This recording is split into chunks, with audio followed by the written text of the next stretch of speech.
हमारे साथ जनाब मुनज़्ज़र साहिबा मौजूद है, हमारे साथ फैज़ान शेख मौजूद है, हमारे साथ फातिमा मौजूद है और फातिमा जो है फातिमा आगा स्पिरिचुअल लाइफ कोच भी हैं और अब से थोड़ी देर बाद हमें माहिर नफ्सियात भी ज्वाइन करेंगे क्योंकि नफ्सियात का समझना बहुत ज़्यादा ज़रूरी है। तो सबसे पहले मैं आप लोगों से एक तो मेरे अस्सलाम वालेकुम दोबारा से ऑन एयर आने के बाद भी, और ये आप लोगों से जानना चाहूँगी मुनज़्ज़र जी कि आपकी ज़िंदगी वैसे शादी के बाद कितनी बदली थी और आपकी शादी से क्या एक्सपेक्टेशन थी? वैसे मज़े की बात है कि मुझे अपनी शादी से ज़ीरो एक्सपेक्टेशन थी क्योंकि अरेंज थी तो मैं डरी हुई ज़्यादा थी और मुझे लगता है कि शायद मेरी शादी के सक्सेसफुल होने का सबसे बड़ा एलिमेंट ये था कि कोई एक्सपेक्टेशन का लोड ही नहीं, बल्कि मेरे हस्बैंड, कभी मैं फ़ोन भी करती थी ना कि कम से कम जानूँ तो बात तो करके देखूँ बंदा सुनने में कैसा है या तो 1 साल हमारी मंगनी रही और माशाल्लाह हर दफ़ा इतनी बेसुरी बातें करते थे कि मैं फ़ोन बंद करके अपनी दादी से कहती थी ये शादी मैं नहीं कर सकती,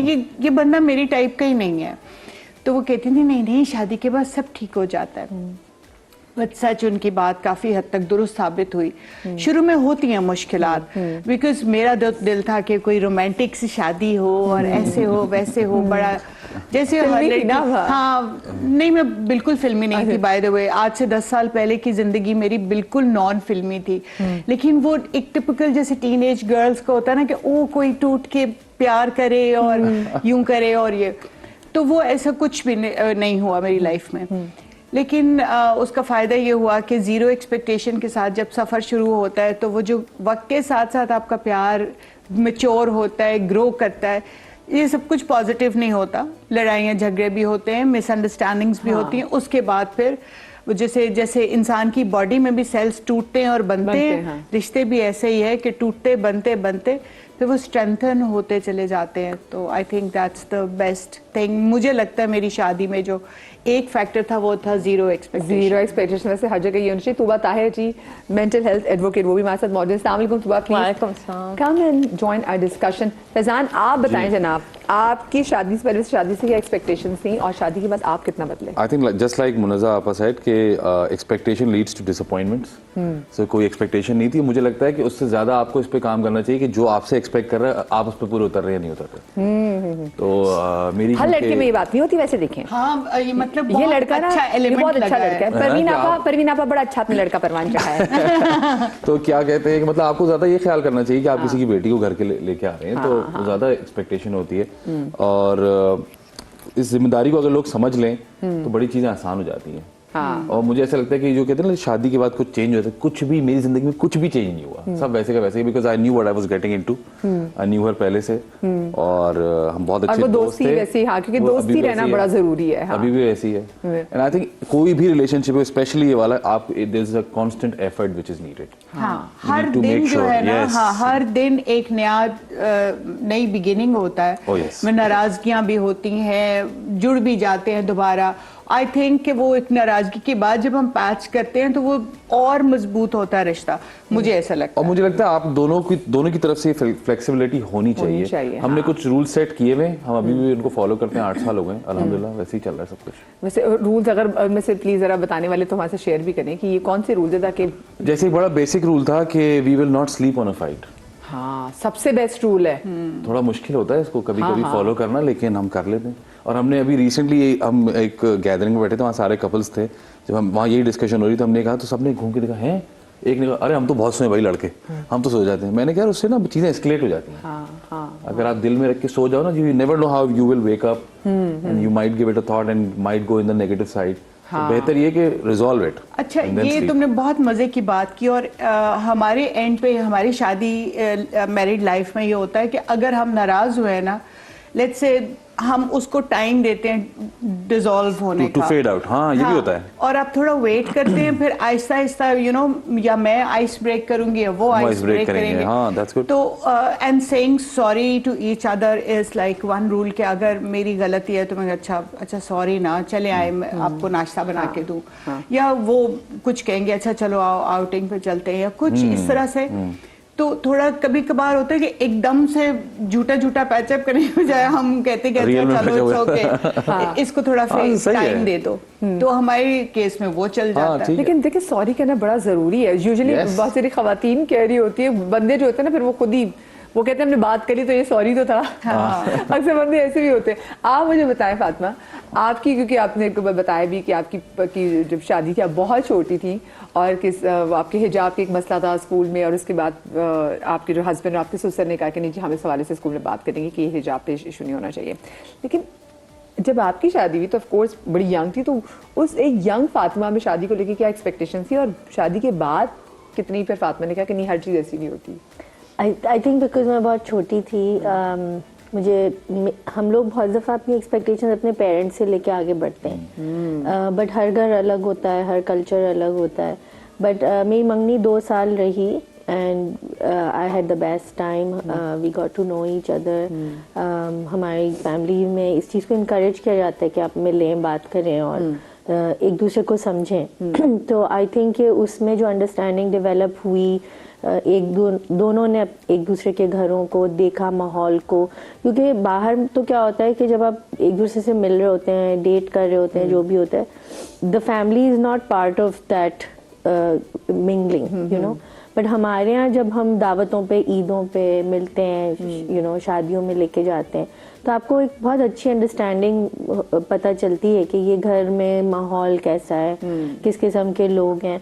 तो आप उस तरह से अपनी एक्सपेक्टेशंस को भी थोड़ा बिल्ड करने लगते हैं। तो आई थिंक कि मेरी नज़र में पहले से जानना, बात कर लेना, पसंद होना बहुत ज़रूरी है। जैसे फैज़ान ने कहा था you need to know what you are getting into. हाँ, एग्जैक्टली, बिकॉज आई थिंक कि मुझे ये लगता है कि जैसे आपने कहा कि शादी में बहुत ऊंच नीच आते हैं, there are so many ebb and flows, and I think as we get to know ourselves, हमारे जो लेयर्स शेड हो रहे होते हैं अपने आप से, सेल्फ अवेयरनेस के, तो उसी के साथ साथ भी तो दूसरा बंदा आपको भी पहचान रहा होता है। The more you are learning about yourself, the more you are learning about each other. तो आई थिंक विद टाइम जो चीज़ें आपको जोड़ के रखती हैं वो आपकी इनिशियल मेमोरीज होती हैं, जो आपकी इनिशियल कनेक्शंस होते हैं, जो प्यार मोहब्बत की बातें होती हैं। तो मैं अपने हस्बैंड को कहती हूँ वैसे वाले बन जाओ जल्दी से, you know, I am missing that one, you know, क्यों इतने ग्रम्पी हो रहे हो, and then we can, you know, because those are feelings and memories that stay with you for life, because that was the initiation of that relationship. So I think कि जाहिर है कि हर case में ऐसा नहीं होता, लेकिन अगर हो इनिशियली आपका एक अच्छा टाइम गुजरे तो वो आपकी बॉन्डिंग के लिए बहुत अहम होता है। और जहाँ पर बहुत ज़्यादा ज़बरदस्ती शादियाँ होती हैं, खुशी नहीं होती, वहाँ पर मैंने बहुत डिप्रेशन के केसेस देखे। हाँ, वैसे ये बात आपने बिल्कुल सही कि यहाँ पे पेरेंट्स को देखना चाहिए। मैं इससे पहले कि हम 2 रूल्स हमने यहीं से देख लिया ना, कि एक तो ये कि आपको एक्सपेक्टेशन नहीं होनी चाहिए, फिर दूसरी बात ये थोड़ी अनायती नहीं होनी चाहिए, आपको सॉरी कह देना चाहिए। लेकिन वाकई बहुत सारे रिश्तों में देख रहे होते हैं जब रिश्ते तय होते हैं और शादी की मेन इवेंट से पहले अगर लड़का या लड़की उनमें से कोई एक भी कह दे कि मैं शादी नहीं करना चाहता, मुझे नहीं वाइब्स आ रही, मेरा दिल नहीं मान रहा, तो व्हाट शुड वी डू? ये सबसे मेरा सवाल है, बट पहले आपसे पूछूं। But like usually Islamically it's also said कि जब हम 3 दफ़ा कहते हैं तो वो हम यही इजाज़त है, ये कंसेंट है, और अगर नहीं आ रहा तो फिर नहीं आ रहा। So we need to honour that. But also जब शादी हो रही होती है तो दोनों लोग इतने ज़्यादा इमोशन से गुजर रहे होते हैं, right? So there is lot of तैयारी and lot of chaos that's happening. So also having that kind of support system बहुत ज़रूरी है कि कोई बंदा ईजी करा दे। बहुत दफ़ा वो सेंसिटिव टाइम इतना होता है कि किसी जोड़े पे लड़ाई होगी, किसी ज्वेलरी पे लड़ाई होगी, वो बहुत ज़्यादा, तो कोई आपके पास ऐसा सपोर्ट सिस्टम हो जो इजी कराए कि डोंट वरी हो जाएगा। सो आई थिंक वो बहुत ज़रूरी होता है। तो अगर किसी को नहीं वाइब्स आ रही हैं तो वो ये नोट करे कि वो उसकी इमोशनल कैफियत की वजह से या वाकई कोई रेड फ्लैग्स हैं जो वो इग्नोर कर रहे हैं। हाँ, ये रेड फ्लैग्स भी देखना ज़रूरी होते हैं ना। लेकिन एक मेरा सवाल ये है कि वाई डू द, उर्दू में जाते क्यों लड़का या लड़की आखिरी मोमेंट का इंतजार करे ना करने के लिए? अगर नहीं वाइब आ रही, नहीं लग रहा कि बनेगी, तो वक्त पे पहले इनकार कर दे, बजाय इसके माँ बाप का पैसा डबोएं और एंड लास्ट मोमेंट पे कहें कि नहीं करनी शादी। बहुत सारी जगहों पे ना ये जो लड़के होते हैं ये माँ बाप को बता, या लड़कियां भी जो भी होती हैं वो माँ बाप को बता रहे होते हैं, लेकिन माँ बाप कहते नहीं, ओ हो तो मैं भी डर लग रहा है, तो मैं भी डर लग रहा है, नहीं कुछ नहीं होता। हाँ, उसको सीरियस नहीं ले रहे होते। और उसके बाद फिर हमने कुछ ऐसी शादियां देखी हैं। मेरी कज़न की शादी थी तो वो सब चीज़ें बहुत अच्छी हुई थी। मेरी कज़न बहुत खूबसूरत थी, जो लड़का था वो भी बहुत खूबसूरत था। तो बस लेकिन ना हमें कुछ ऑफ सा लग रहा था कि कुछ चीज़ प्रॉब्लम लग रही है। तो बारात वाले दिन भी जो लड़का था वो बारात थोड़ी सी लेट आई, मेहंदी भी थोड़ी सी लेट आई, समझ नहीं आई थी। और वलीमे पे वो जो लड़का था वो स्टेज पे यहाँ बैठे, अब वो वॉक करी जाए वॉक करी जाए वॉक करी जाए, तो हमें भी वो कि क्या ऐसी चीज़ हो गई है। तो बाद में पता चला कि जी उस लड़के ने मेहंदी वाले दिन कहा कि मुझे नहीं करनी शादी, I am not ready for it, for the responsibility. लेकिन घर वाले उसको मना मुनू के लेकर आए, लेट हो गए। और उसके बाद बारात वाले दिन, लेकिन शादी वो ख़त्म हो गई 1 साल बाद, लेकिन वो जो लड़की पे एक स्टैंप लग गई कि जी हाँ इसकी तो शादी हुई थी, अब माशाल्लाह शी इज हैप्पीली मैरिड, बच्चे भी हैं, लेकिन और उस बंदे ने अभी भी शादी नहीं की। लेकिन वो मेरे ख्याल से माँ बाप को सुन लेना चाहिए। तो ये जरूर होता है कि एक तमाशा फैमिली में बनता है कि भी क्या हो गया शायद। I really agree with you actually. आपने पहले पूछा ये सवाल कि दिल नहीं मान रहा। हाँ। मैं लोगों को ये कहती हूँ कि हम लोग ना जब शादी के लिए कोई पार्टनर ढूंढते हैं तो जनरली ये आइडिया होता है कि एक चेकलिस्ट है and I want these things. But the checklist cannot tell you whether, like you use the word vibe, कि आपके दिल में वो बंदा उतरा है कि नहीं। और उसकी सबसे अच्छी इंडिकेशन ये होती है कि उस बंदे के बारे में सोचने से या उसके बारे में उससे मिलने की एक आपको एक्साइटमेंट फील हो रही है या नहीं हो रही है। बहुत ही दफ़ा आप देखें कि जो जिन लोगों की शादी होती है वो बात सुन के उस बंदे का नाम जहा जाते हैं एकदम से।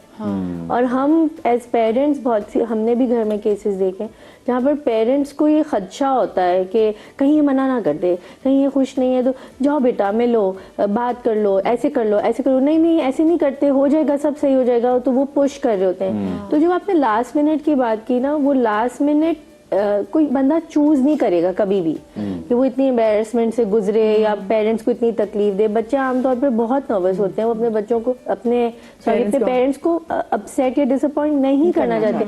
लेकिन जब वो आखिरी डोर होती है ना कि अब इसके बाद I am crossing over the threshold, तो वहाँ पे जो उनका डिसीजन पावर होता है वो उनको स्ट्रॉन्ग करना पड़ता है। और दूसरी बात ये कि जब हम पार्टनर की बात करते हैं तो वैसे तो हमारी लाइफ में मेल फीमेल अब तो इन्वायरमेंट में दोस्त भी होते हैं, कॉलीग्स भी होते हैं, पीयर्स भी होते हैं, मेंटोर्स भी होते हैं। लेकिन क्या चीज़ है जो एक शौहर और बीवी के रिश्ते को एक मखसूस रिश्ते को बनाती है, वो एक दिल की एक्साइटमेंट और अट्रैक्शन होती है, जिसको बहुत सी दफ़ा अगर लड़की ने लड़के को देखा ही नहीं है, मिले ही नहीं है, तो कैसे पता चलेगा।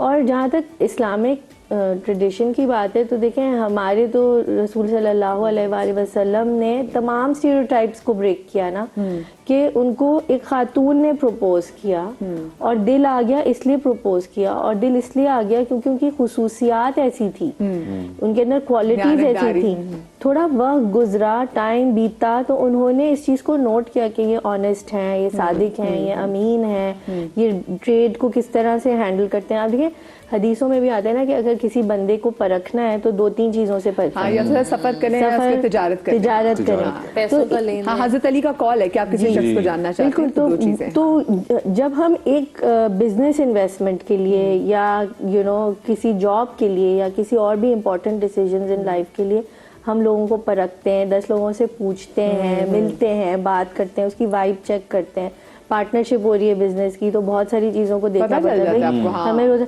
तो फिर ये तो जिंदगी का सबसे अहम पार्टनरशिप है ना। यहाँ पे तो आपको कमरा भी साथ शेयर करना है, बाथरूम भी साथ शेयर करना है, यानी इतनी इंटीमेट लेवल पे आपको एक बंदे के साथ लाइफ गुजारनी है, तो वहाँ पर कराहट ना हो, वहाँ पर कोई किस्म की एक उलझन ना हो, कम्युनिकेशन में ईज हो, ये सारी चीज़ें होनी चाहिए।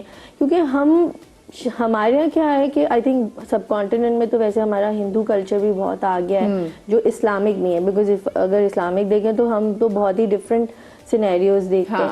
तो कल्चरल इन्फ्लुएंस बहुत ज़्यादा है हमारी शादियों में, और उसके अंदर हम तो बस माँ बाप की खुश करने के लिए और प्लीज करने के लिए रिश्तों को बहुत सी दफ़ा यस कर लेते हैं, लेकिन फिर बाद में हमारे यहाँ ये लफ्ज़ बहुत इस्तेमाल होता है, निभाना होगा।